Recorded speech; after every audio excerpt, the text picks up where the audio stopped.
वो जो थम जाया करती थी अक्सर अंधेरों से डरकर,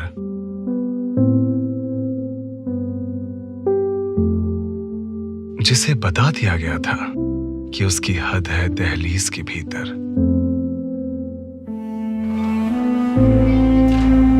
जिसकी दुनिया ज्यादातर रसोई से शुरू होकर रसोई में ही खत्म हो जाया करती थी,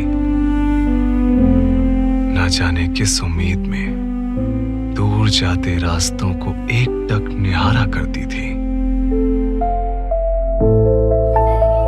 वो अब बेखौफ सी स्कूल, कॉलेज और बाजार भी जाने लगी है, अपने हिस्सों की आजादी पर अपना हक जताने लगी है।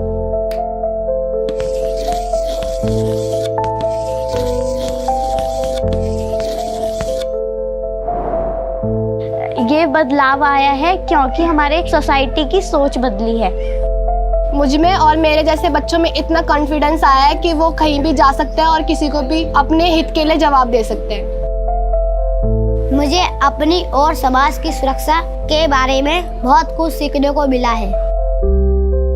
इसलिए अब मैं और मेरी जैसी तमाम लड़कियां हर वो कार्य कर सकती है जिसके बारे में पहले उन्हें सोचना पड़ता था। मगर ये हालात हमेशा ऐसे न थे। ये दिन और रात हमेशा ऐसे न थे। ये जो उम्मीदों का काफिला कदम दर कदम बढ़ता चला जा रहा है अपनी मंजिल की तरफ, ये साथ साथ हमेशा ऐसे न थे।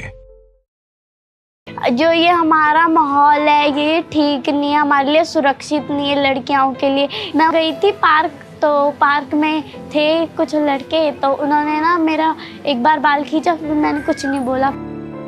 क्योंकि वो लड़की और लड़कों में भेदभाव होता है। यहाँ के लोग ना भेदभाव करते हैं। लड़की रात के 9 बजे तक नहीं घूम सकती, लड़के घूम सकते हैं।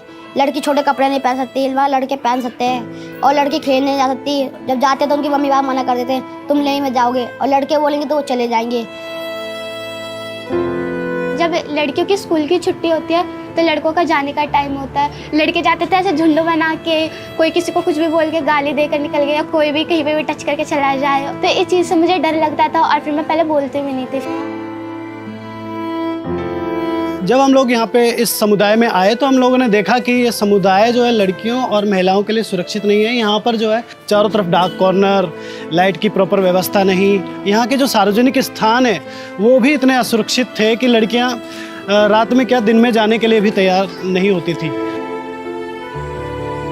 इस प्रोजेक्ट का मेन जो ऑब्जेक्टिव है वो ये है कि महिलाओं और लड़कियों के लिए एक ऐसा सेफ सुरक्षित जगहों का निर्माण करना जहाँ पे हर लड़की और महिला वो अपने आप को सेफ महसूस करे। प्लान इंडिया और रिदम फाउंडेशन के कलेक्टिव एफर्ट से यहाँ पे कम्युनिटी में बहुत बदलाव आया है और स्पेशली अगर आप देखते हैं तो महिलाओं और लड़कियों में बहुत पॉजिटिव चेंजेस आपको देखने को मिलेगा। आओ आओ नाटक देखो, आओ आओ नाटक देखो। वो लड़की अकेले अकेले पापा नहीं आए तुम्हारे साथ। नहीं, हम छोड़ देंगे, हम किस दिन काम आएंगे। ये तुम क्या बदतमीजी कर रहे हो? मैं अपने पापा को कॉल लगा बुलाओ, डरता नहीं कुछ। अरे लड़की तुम डरो मत, इन लड़कों ने जो तुम्हारे साथ करा वो सब मैंने अपने अंदर कैप्चर कर लिया है। ये सारी फुटेज जल्द से जल्द पुलिस वालों के पास जाएगी और ये सारे लड़के जेल जाएंगे। अबे यहाँ तो सीसीटीवी कैमरा, यहाँ से भी भागना चाहिए।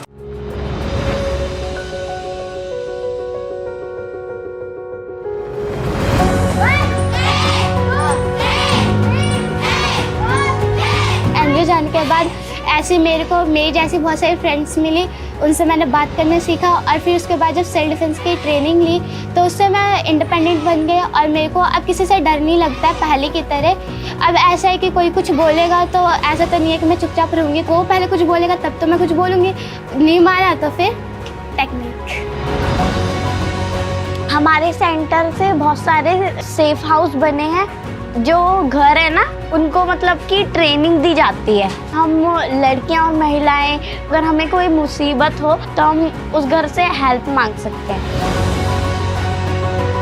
हम अपनी संस्था में सेफ्टी वॉक एक हमारा प्रोसेस है, हम वो भी करते हैं। लोकेशन को ओपन करके हम जाते हैं और जो भी प्रॉब्लम्स वगैरह होते हैं वो देखते हैं। फिर उसके बाद हम करते हैं प्रॉब्लम प्रोटाइजेशन। हम 3-4 समस्या निकाल लेते हैं और सबको 3-3 बिंदियाँ दे देते हैं। फिर हम सर को बताते हैं, तो सर जो प्रॉब्लम होती है उसे ठीक करवा देते हैं। अच्छे बच्चे सुमो को निकालते हैं और सब अपनी बहन को मानते हैं, जैसे ये हमारी बहन है, तो ऐसे हमारी बहन को छेड़े तो बुरा लगेगा, इसलिए वो नहीं छेड़ते। और जब से हमें सेंटर खुला है हमारा, जब से हम अच्छी बातें सीखने लग गए हैं, जिससे हम नशा वक्त हम उनके बच्चों साथ नहीं रहते हम, और कंचे वंचे नहीं खेलते हम, और अच्छी बातें सीखते हैं, और हम भी अब थोड़ा आगे बढ़ चुके हैं।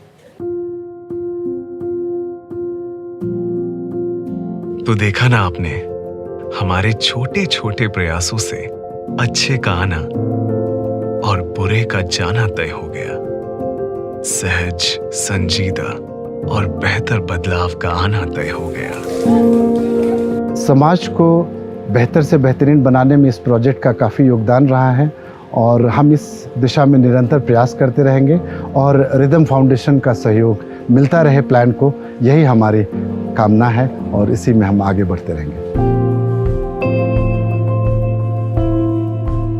लड़की अपने घर से बाहर निकलना शुरू कर दिया, और मैं आशा करती हूँ कि आने वाले कल में 100 में से 100 लड़की अपने घर से बाहर निकले और एक आज़ाद हवा की तरह वो अपने घर से बाहर निकल के उड़े।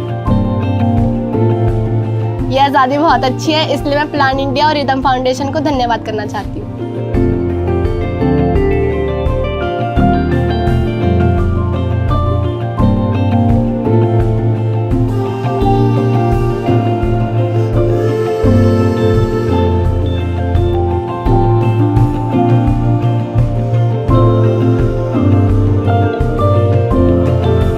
तो सिर्फ शुरुआत है।